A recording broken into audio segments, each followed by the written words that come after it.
दोस्तों, क्या आपने कभी सोचा है कि डिजाइनर बच्चे पैदा किए जा सकते हैं? डिजाइनर का क्या मतलब है?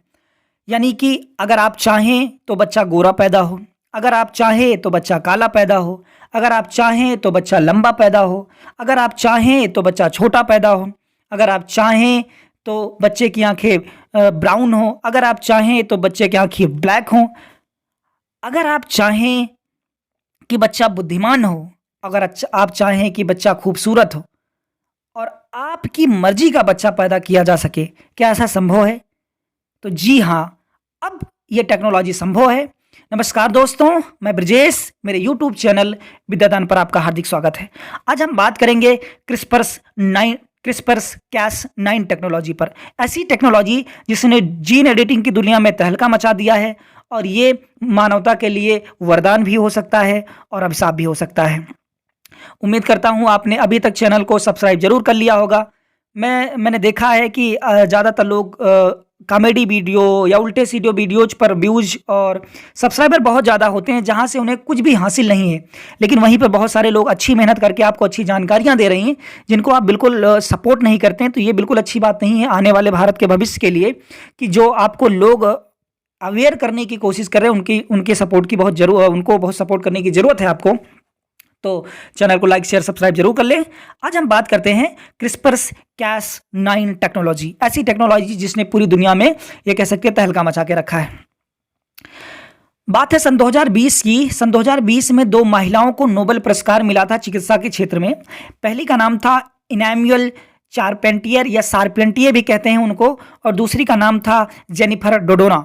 इनको मेडिकल के क्षेत्र में नोबेल पुरस्कार मिला था। क्या आविष्कार किया था इन्होंने? क्रिस्पर्स कैस 9 टेक्नोलॉजी का आविष्कार किया, या आपको नॉर्मल भाषा में बताता हूं, उन्होंने एक कैंची बनाई थी, कैंची का आविष्कार किया था। इस तरह से आप समझिए, सोचिए कि आप ऐसे समझिए कि आपके पास एक आधार कार्ड है। अगर इस आधार कार्ड से एक नंबर भी चेंज कर दिया जाए तो पूरी इंफॉर्मेशन चेंज हो जाएगी। या कह सकते हैं एड्रेस भी थोड़ा सा गड़बड़ कर दिया जाए तो पूरा बेकार हो जाएगा। फोटो चेंज कर दी जाए तो सब बेकार हो जाएगा। पिन कोड चेंज कर दिया जाए तो सब बेकार हो जाएगा। मोबाइल नंबर चेंज कर दिया जाए तो सब बेकार हो जाएगा। यानी आपको पता है कि अगर आधार कार्ड से कुछ भी चेंज किया जाए तो बहुत सारी दिक्कतें आ सकती हैं। बिल्कुल सेम बात है हमारे शरीर में। हमारा शरीर जो आनुवांशिक तौर पर बना हुआ है, बॉडी की जो सूचनाएं बनी हुई हैं कोडिंग के जरिए, उसको कहा जाता है डीएनए। डीएनए, इसको हम जीन्स भी आगे चल के बोलेंगे। शरीर हमारा बना है डीएनए से। डीएनए शरीर के अंदर एक तरह का कोड है। पूरा जो शरीर का निर्माण हुआ है, यानी जैसे हमारी पहचान, बाहर की पहचान को हम आधार कार्ड कह लेते हैं, वैसे अगर आप अपने शरीर की पहचान का नाम देना चाहें तो आप कह सकते हैं मेरा शरीर जो है, मेरे शरीर की पहचान है डीएनए। इसको मैं समझाता हूं। इन वैज्ञानिकों ने जो इन दो वैज्ञानिक हैं, इन्होंने खोज की है कि अब मानव के शरीर के डीएनए को एडिट किया जा सकता है। कंप्यूटर आपने सीखा होगा या जाना होगा, तीन चीजें होती है। एक होता है कट, एक होता है कॉपी, एक होता है पेस्ट। यानी किसी चीज को आप कहीं पर कट कर सकते हैं, वहीं पर दूसरी चीज को कॉपी कर सकते हैं, या तीसरी चीज को वहां पर पेस्ट किया जा सकता है। ऐसे ही आप जो मैं फोटो लगाऊं तो मैं देखते जाना। अब जो हमारा बॉडी है, बॉडी में जो हमारे डीएनए है, डीएनए आपको पता है वाटसन एंड क्रिक ने इसका डबल हेलिकल मॉडल बनाया। अब इसके जरिए अगर डीएनए में कोई प्रॉब्लम है या डीएनए से कुछ काट छांट कर निकालना है तो उसको इस कैंची के जरिए काट के बाहर निकाला जा सकता है और उसमें चीजें जोड़ी भी जा सकती हैं। इस टेक्नोलॉजी को क्रिस्पर कैस टेक्नोलॉजी कहा गया है। चीन के एक वैज्ञानिक है जिनका नाम है जियान क्वी ने दावा किया है कि उन्होंने दुनिया का पहला डिजाइनर बच्चा पैदा कर दिया है। डिजाइनर बच्चे का मतलब फिर से समझाता हूं, अपनी तरह का डिजाइन करना। यानी बच्चा कैसा हो, गोरा करना है, काला करना है, ब्राउन करना है, लंबा करना है, छोटा करना है, वाइट करना है, बाल कर्ली रखने हैं या स्ट्रेट रखने हैं, आंखों का कलर क्या होना चाहिए, कुछ भी जो होना चाहिए वो अपनी मर्जी का उस बच्चे के अंदर डाला जाएगा इस टेक्नोलॉजी के अंदर।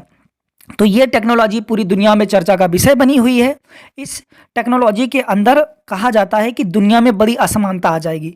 इसके जरिए आने वाले समय में बड़े लोग तो इस टेक्नोलॉजी के जरिए अच्छे तरह की उनके जो क्वालिटीज़ होंगी बच्चों में, वो क्वालिटी ज़्यादा होंगी, क्योंकि जो बड़े लोग होंगे वही इस टेक्नोलॉजी को अफोर्ड कर पाएंगे। कहने का मतलब, अगर जो बड़े अमीर लोग हैं वो बच्चे में हाइट को बढ़ा सकते हैं, या उनकी बॉडी की स्ट्रेंथ को बढ़ाई जा सकती है, उनकी मेंटल स्ट्रेंथ को पैसा वैज्ञानिक पैसा लेकर बढ़ा सकते हैं। वहीं जो गरीब तबका होगा वो इसको इस टेक्नोलॉजी को अफोर्ड नहीं कर पाएगा, तो वो इसके बीच में एक सामाजिक गहराई आ जाएगी, यानी टेक्नोलॉजी के माध्यम से अमीर लोग अलग तरह के सुपर पावर जैसे बच्चे होंगे जिन उनके, और वहीं पे गरीब लोग एक नॉर्मल होंगे जो आगे चलकर compete नहीं कर पाएंगे। तो इस टेक्नोलॉजी को बड़ा विवाद में रखा गया है। जो हमारी साइंस मैगजीन है उसने भी इस पर काफ़ी विवाद किया है, कुछ लोगों ने बैन लगाने की बात कही है, लेकिन इसके बहुत सारे अपने फायदे भी हैं। जियान कुई ने जिस बच्चे को बनाया, उन्होंने कहा कि उस बच्चे के माँ बाप को पहले से एड्स की बीमारी थी। मैंने जब उनको पैदा करवाया IVF टेक्नोलॉजी के जरिए थे, तो मैंने, क्योंकि उनको HIV ना हो, इसीलिए मैंने उस DNA से उस HIV वाले वायरस वाले DNA को काट कर बाहर निकाल दिया, जिससे कि उस बच्चे में DNA नहीं होगा। तो इसके बहुत सारे अपने फायदे भी होंगे कि कोई भी बीमारी जो बच्चों में होती है, ये पैदाइशी जो इनहेरेंट बीमारी होती है वो नहीं होगी, जैसे Down syndrome, Turner syndrome, sickle cell anaemia, HIV, ऐसी जो बीमारियां हैं इनसे आराम से बचा भी जा सकेगा इस बीमारी के जरिए। इसका इस्तेमाल किया गया चाइना के एक राज्य जिसका नाम है फ्लोरिडा। फ्लोरिडा के अंदर आपको पता होना चाहिए, अमेरिका के एक राज्य है फ्लोरिडा, वहां पर इसका इस्तेमाल किया गया। वहां पर मच्छर बहुत ज्यादा होते हैं, तो वहां पर एक कंपनी जिसका नाम है ऑक्सीटेक को एक ठेका दिया गया कि आप यहां से मच्छरों को भगाए। तो उसने इसी CRISPR-Cas9 टेक्नोलॉजी का इस्तेमाल किया। उसने कैसे किया?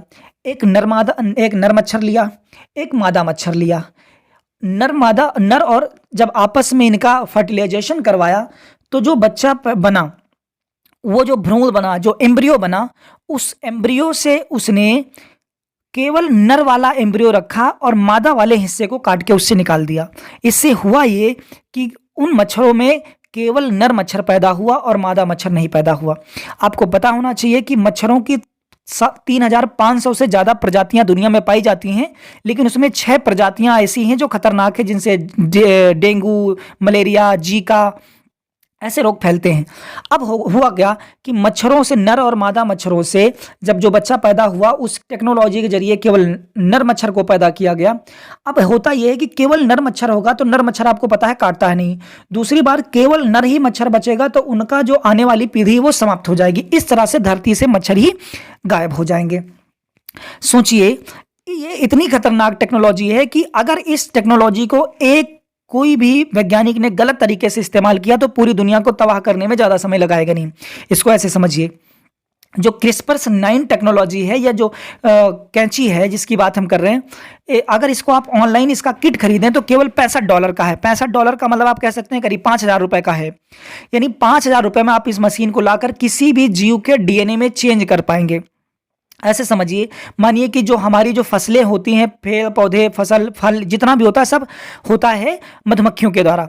अगर कोई इंसान मधुमक्खी के DNA में चेंज कर दे और इस तरह से मच्छरों वाला काम करे, जैसे कि मच्छर में केवल नर मच्छर पैदा हो रहा था, मादा को पैदा ही नहीं होने दिया गया, वैसे ही अगर मधुमक्खियों में केवल नर मक्खी को पैदा किया जाए तो धरती से पूरी तरह से मक्खियां गायब हो जाएंगी।